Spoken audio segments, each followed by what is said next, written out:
Am I the Ahole for telling my mother I tick D? Let her be in the passenger seat of my car for her sake, not mine. I am a 22-year-old who has faced challenges with my mother for several years. For context, both of us are on the autism spectrum. She has a bachelor's degree in applied behavior analysis and frequently works with children in special education. While I have my own struggles related to being on the spectrum, many of the developmental milestones I have not yet reached as an adult stem from having grown up in a toxic and infantilizing environment, particularly due to my divorced parents and my younger sister, who is also on the spectrum. Naturally, I moved in with my mother the moment I turned 18, after she gained full custody of my sister. Initially, everything seemed to go well. My sister and I began to thrive, and I started to rebuild my self-confidence by quickly catching up on many milestones I had previously missed. However, about a year later, I began to notice concerning behaviors. First, my mother dismissed a number of my sister's negative actions as simply due to her autism, effectively enabling her disruptive behavior. When I confronted my mother about it, she insisted on defending her approach and accused me of disrespecting her, stating that, because of her qualifications in applied behavior analysis, I should allow her to manage the situation. I chose not to argue and accepted her expertise, believing she knew more than I did. Unfortunately, my sister's behavior continued to deteriorate, and I felt powerless to intervene. A second red flag emerged when my mother deceived me into joining a class. She taught on executive functioning and emotional regulation skills for adults with special needs at one of the facilities where she worked. At this time, I was in my junior year of college and wanted to live in a dorm to gain experience in independence, as I was becoming increasingly desperate for a change. She agreed to this on the condition that I attend her class. I argued with her, making my desire clear. I did not wish to enroll in a class focusing on skills I already possessed, nor did I want the embarrassment of having my mother as my instructor. She assured me she understood, and we reached a compromise in which she would sign me up for a similar class taught by a different teacher. However, I soon received a text from her containing a screenshot of the facility's website featuring the title of her class alongside her name. When I informed her that I had changed my mind, she replied that it was too late because she had already paid for it. This led to yet another argument, where I told her I did not need her figuratively holding my hand while living in the dorms. She insisted that she only wanted what was best for me. Eventually, I reluctantly accepted the situation and let it go. I derived little from the class. Rather, I learned most of what I needed from simply living independently, as I am a hands-on learner. Toward the end of the semester came the day of her teacher evaluation during her final class. Arriving a bit earlier than expected, I encountered a few people there to observe her. Upon my entry, she introduced me as her daughter and, in an overly sweet tone reminiscent of how one might speak to a pet, asked me if I could say hello. While I understand that it is common to adopt such a tone when addressing individuals with special needs, she had never spoken to me this way at home. After she asked me to greet the evaluators, I introduced myself, and soon the observers began using the same condescending voice with me. I felt utterly humiliated, and moments later, I excused myself to go to the restroom where I broke down in a stall. The realization that someone I had looked up to could betray me by intentionally embarrassing me in front of adults caused me to lose all respect for her. After a while, my mother came in to check on me since I had been in the restroom for some time. I spoke with her, and she said we would discuss it at home. Later, after a class at university, my mother confronted me, appearing offended that I would even consider that she would treat me in such a manner, especially given her own experiences as a person on the autism spectrum, her professional background in applied behavior analysis, and her advocacy for individuals with disabilities. At that moment, I realized that she was using her qualifications in applied behavior analysis to justify her mistreatment of me. She even claimed that an evaluator admired her ability to adapt her communication style to suit each of my classmates' diverse needs. I stopped arguing with her and chose to endure her disrespect. This was not the last time she humiliated me in front of others, frequently adopting that same voice whenever we were in public, particularly during moments when I displayed my autism. In social situations, I often misinterpreted interactions due to my autism. She even attempted to persuade me that I was misreading certain behaviors from my father toward my sister and me. At times, while discussing her special education students, she would use derogatory terms. During an argument, she threatened to obtain legal guardianship over me, which she could technically do, prompting me to say that if she did, I would drop out of college. Thankfully, she never made that threat again. Now, for the main purpose of this post. Yesterday, I acquired my first car that I co-signed for with my mother, who is only covering the insurance while I handle the rest. After getting the vehicle, she insisted on helping me become accustomed to it, as I experienced driving anxiety. I drove to my part-time job with her in the car, feeling a bit anxious but nothing overwhelming. Today, I took the car to work independently without anxiety, a personal achievement, and arrived 20 minutes early. I decided to wait in the parking lot for a few moments when I heard a knock on the window. My mother had apparently seen me and followed me to my job. Upon opening the door, she expressed pride in me but again used that same tone in a crowded parking lot. She continued talking, framing my drive as a significant milestone, as if I had never driven before. A few coworkers were outside and could see us, causing me to feel embarrassed as I tried to get her to stop.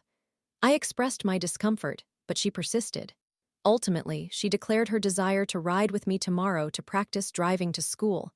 I resisted, but she pushed back. I finally relented, stating that it was for her benefit and not mine. If infantilizing me, manipulating me, and humiliating me in public makes her feel like a professional, then I would reluctantly acquiesce. I mentioned that my shift was approaching and that I needed to go inside. As I walked away, she called out to me, asking if I was upset and drawing even more attention in the parking lot. Not wanting to argue, I simply replied no and hurried inside. At this point, I'm unsure how to feel about the situation.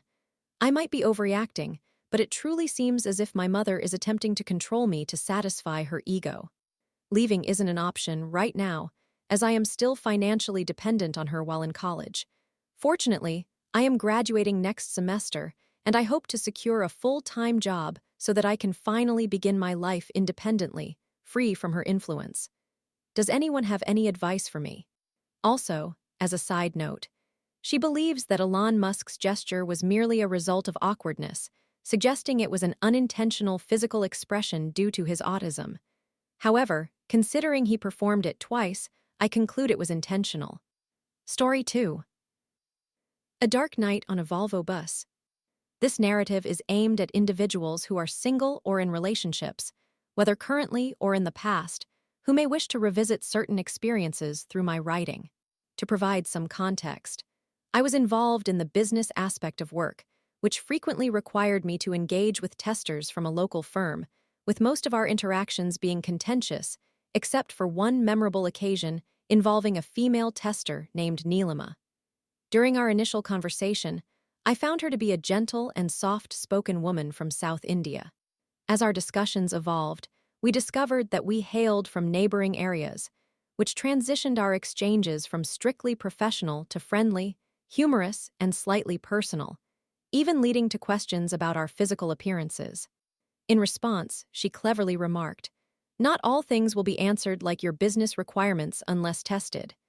As luck would have it, learning that she was returning home on a sleeper bus, I concocted a plan to casually follow her, creating what seemed like a series of coincidences. Even though we were initially assigned different seats, fortune smiled upon me, and we eventually ended up sitting next to one another. In the initial minutes and hours, while the bus was still within the city, our conversation proceeded normally. The opportunity to subtly admire her figure arose when she stood to take off her denim jacket, which momentarily showcased her physical attributes before she wrapped herself in a short blanket. I observed that she was dressed in a blue button-up shirt and jeans, the contours of which resembled the peaks and valleys of a mountain landscape. As time passed, the lights dimmed, prompting her to prepare for sleep, leaning against the window. The ambience and proximity stirred the playful side of me, constantly reminding me of her earlier witty response regarding her figure. My mind raced to find the best way to initiate contact, and after disregarding all traditional methods, I resolved to act like a deep sleeper testing the waters. In the following moments, I attempted to gauge her response by placing my hand on the armrest and stealthily shifting it onto her side, then retracting it quickly. On my third attempt, I allowed my hand to rest there longer, successfully feeling the warmth of her thighs while I kept my eyes closed, waiting for a reaction. Feeling emboldened, I devised a clever tactic. I would feign feeling cold and ask to share her blanket, which she consented to. This was my opportunity to explore her enticing curves. I pretended to be in a deep slumber, casually shifting my shoulder to position my hand on her waist, planning to excuse myself by saying that it was an unconscious habit. Like the Chandrayaan 2 mission, everything unfolded according to plan, though my hand inadvertently wandered, landing on her breast. I could feel its height, and my heart raced in anticipation of her reaction. She merely interpreted this as an accident and moved my hand away. Once she was deep in slumber again, I seized the chance to repeat my action, ensuring my hand found its way back to one of her breasts. With no response, I gradually guided my hand to explore the soft contours, experiencing the thrill of approaching the peak while realizing that some barrier, likely her bra, was preventing full access. Caught in a mix of excitement and trepidation, I commenced a slow exploration, moving inch by inch, like a careful ant, where every slight movement heightened my sensations of pleasure. There was a minor shift in her position, causing me to pause, yet the mischievous side of me was on autopilot, compelling me to extend my exploration further, revealing that the shapes hidden beneath her barriers were significantly more substantial than they appeared. My next move involved grasping her breast gently in my hand to appreciate its softness. The moment I applied the slightest pressure, she stirred awake, looking at me in confusion, unaware of my tendencies while asleep. Remaining still as if nothing had transpired, she attributed my actions to a sleep disorder and gradually freed my hand from her breast. However, after a few moments of settling back into slumber, I undertook a gentle maneuver and rested my hand on her waist. Though she awakened slightly, still ensconced in deep sleep, she perceived this as my routine and did not attempt to remove my hand, allowing me to proceed with my next set of plans. I caressed her remarkably soft and curvaceous waistline as one would with a pillow, playfully caressing it from time to time. Every touch elicited a minuscule reaction from her, yet her sleep remained unbroken, although her body seemed to succumb to the allure of sensuality.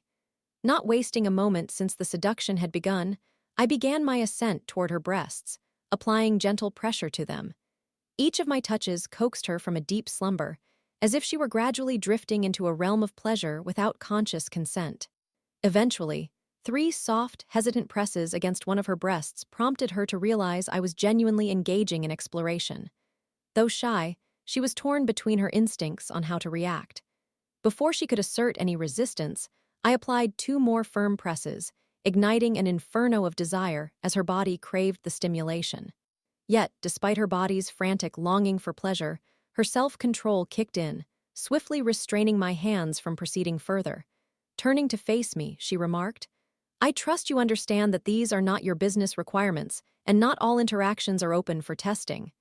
I, in a sense, capitulated but sought to negotiate my position, explaining that I had a tendency to hug pillows while sleeping. She, being fully aware, agreed but cautioned that no further movements were permitted. Nonetheless, this was sufficient for me to reclaim some lost ground. After approximately 45 minutes, when she had drifted back into deep sleep, I decided to initiate my next approach. Repeating previous steps, I found myself with her breasts again, and without hesitation, I began to press them rhythmically as if I were juicing oranges. Within moments, I observed her breasts responding positively, bulging with delight as her barriers struggled to contain her pleasure. As her self-control weakened, she turned toward me, prompting me to lean in closer, kissing her lips while my hands continued their exploration. Before she could react, I kissed her passionately, igniting a thrilling conflict between desire and restraint, where every attempt of control was met with even greater doses of pleasure. Gradually, she began to lose her grip on control. As I continued to kiss her, my fingers explored the buttons of her shirt, and upon reaching her breast, she instinctively tried to halt my progression. However, her breast expressed an eagerness for this moment, leading to an awakening of desire significantly diminishing her defenses and granting me control over her exquisitely soft, yielding form. Her breathing intensified, her body heated, as she grappled with what to permit or restrain. At this pivotal moment, I breached her ultimate defenses, and when my hands made contact with the softness of her breasts, her body ignited with a torrent of pleasure. With every caress, her breast responded eagerly, while her other breast seemed to struggle against its confines, yearning to be free and similarly indulged. To be continued for her who enjoys being pleasured, but terms and conditions apply. Story 3. Aita for wanting to go out to dinner with a lifelong friend and not asking permission from my girlfriend. I share a family calendar with my girlfriend so we can coordinate our social activities and plan events. It is essential for us, considering our somewhat conflicting schedules and lifestyles. We are both single parents, each with one child, and we maintain a semi-long-distance relationship, which involves about an hour-and-a-half drive.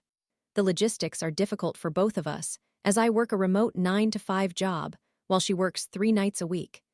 Additionally, she has full custody of her toddler, who requires constant supervision, whereas I have my child part-time. He is a bit older, 12, and can care for himself, but still needs oversight.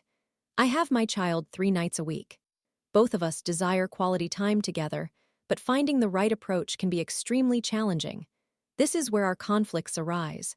My girlfriend and I discussed my plan to go out to dinner with a friend I recently saw for his birthday. Due to the large number of guests at his party, we didn't have much time to reconnect. I mentioned this to my girlfriend last week, and she became upset at the thought of not seeing me for an entire week due to scheduling conflicts.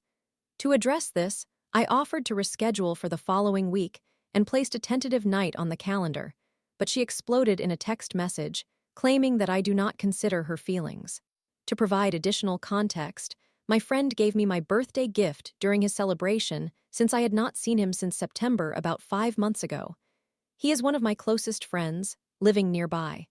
I hadn't seen him because I was trying to prioritize time with my girlfriend.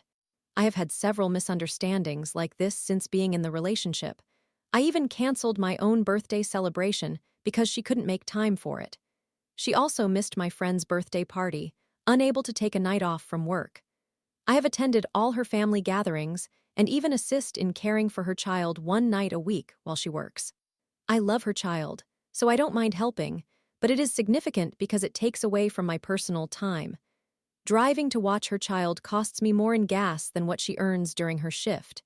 Additionally, during the holidays, we had numerous arguments concerning our plans.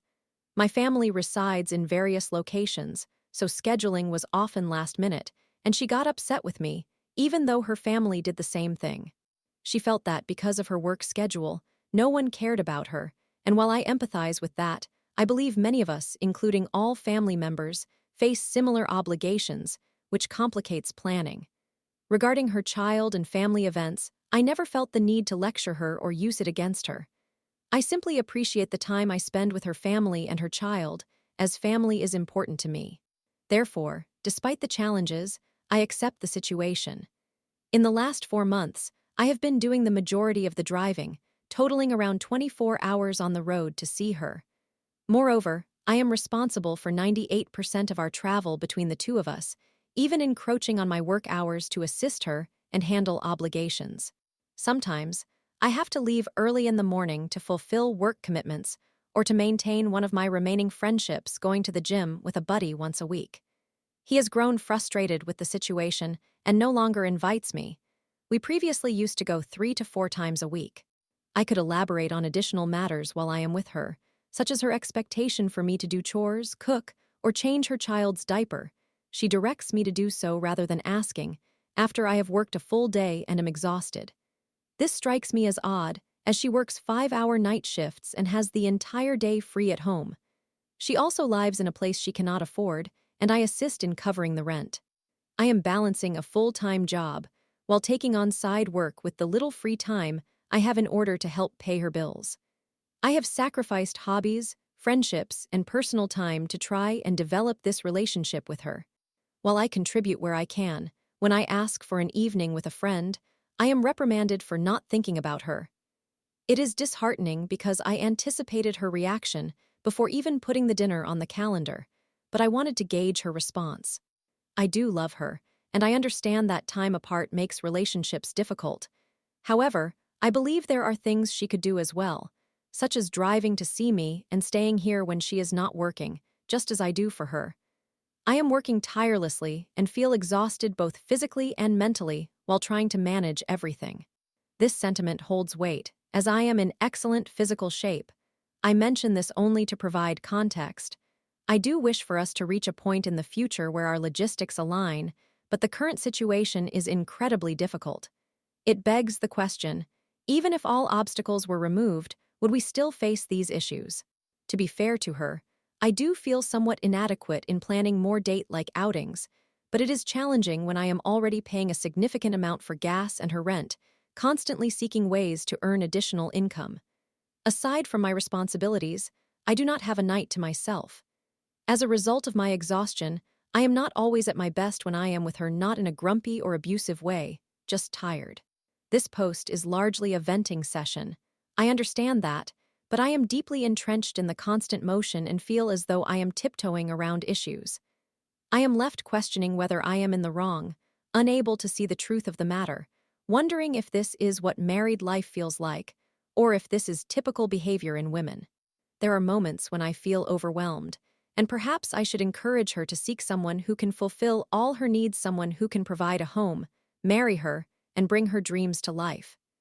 As many of you know, even in a conventional relationship, the challenges of housing and logistics are tough, especially with children involved, and even more so in a challenging economy. I would be taking on a much greater burden, which is why I have been laboring hard at my job and seeking side work. However, maybe this situation is simply not meant to be. This is the last platform I want to use for this, as I am feeling lost right now. Shouldn't I be able to meet a lifelong friend for dinner without needing to ask for permission?